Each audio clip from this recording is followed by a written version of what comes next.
What's up guys, it's FC, and today I will be doing a tutorial on how to use your Hauppauge HD PVR with a regular computer monitor, an Acer.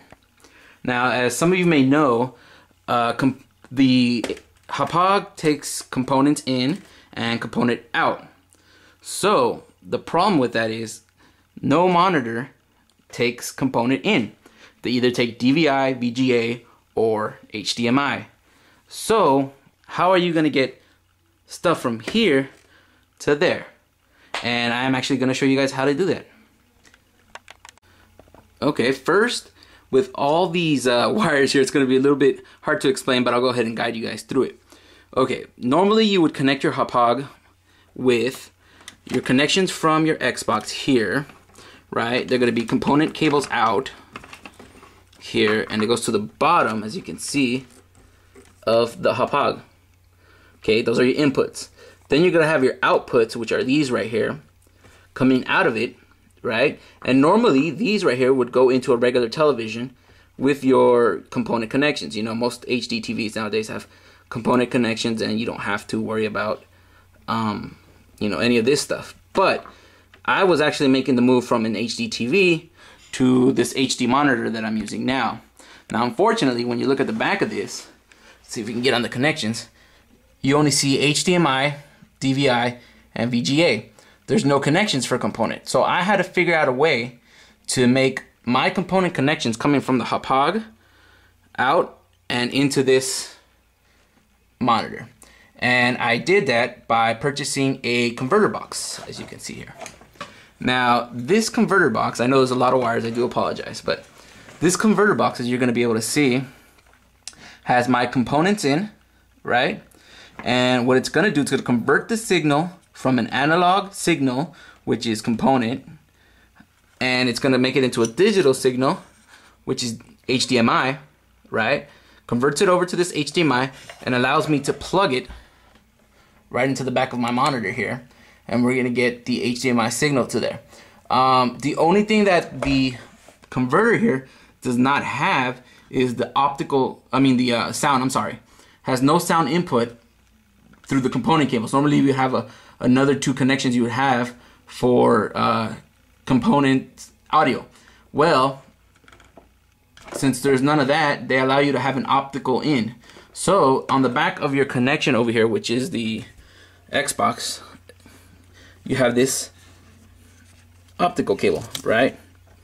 You can run that optical cable to the back of the converter here.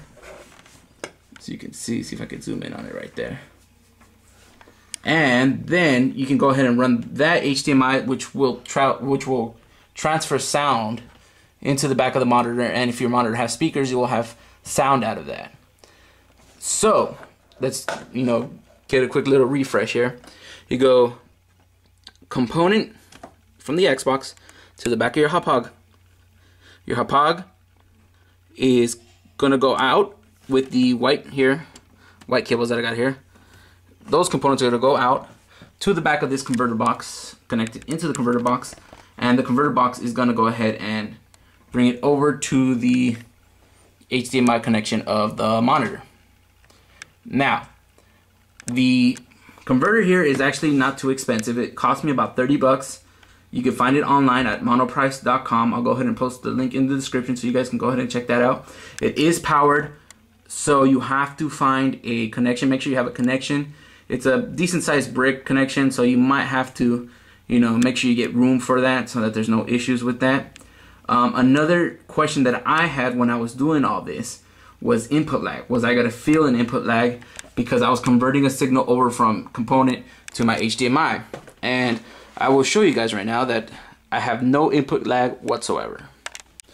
Okay, now that we have the whole connection now, we're ready to start the Xbox, which is down here, and we're gonna go ahead and turn it on, right? And we should be getting a signal soon from my Xbox onto the monitor. So give me 1 second here as the screen pops up.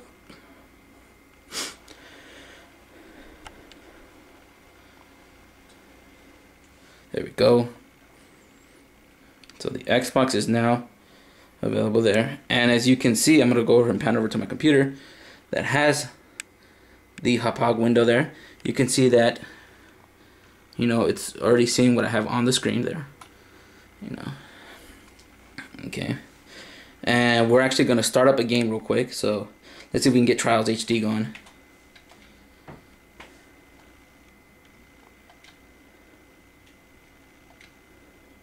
And I'm gonna show you that there's no input lag.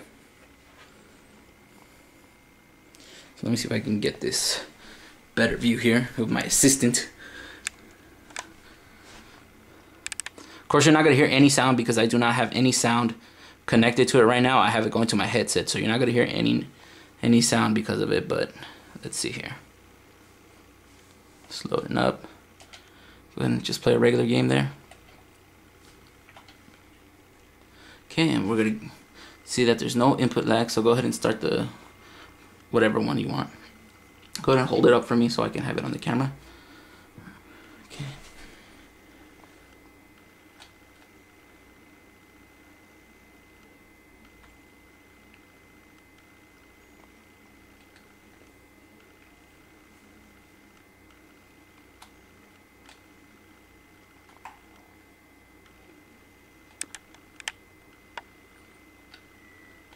Okay, now I'll go ahead and show you guys a game of Call of Duty so you guys can see what it looks like. Okay, and here we got some gameplay for Call of Duty 4, and you'll see that there's no input lag. So we're gonna have some movements here. So go right, go left. You know, he's going up, down. You can see the movement of his fingers, and the movement on the screen is very smooth. You know, let's go ahead and fire some shots. There you go. You see that the shots go with the trigger of his finger. And you know, no input lag whatsoever, which is very important when you're converting a signal, that you don't lose anything, because you don't want to be behind on your video, because then you're going to get some kills that are very unnecessary. So all in all, I hope you guys enjoyed this tutorial. Hope it helps you out, and if you guys have any questions, drop me a message, and I hope you guys subscribe, and until next time guys, later.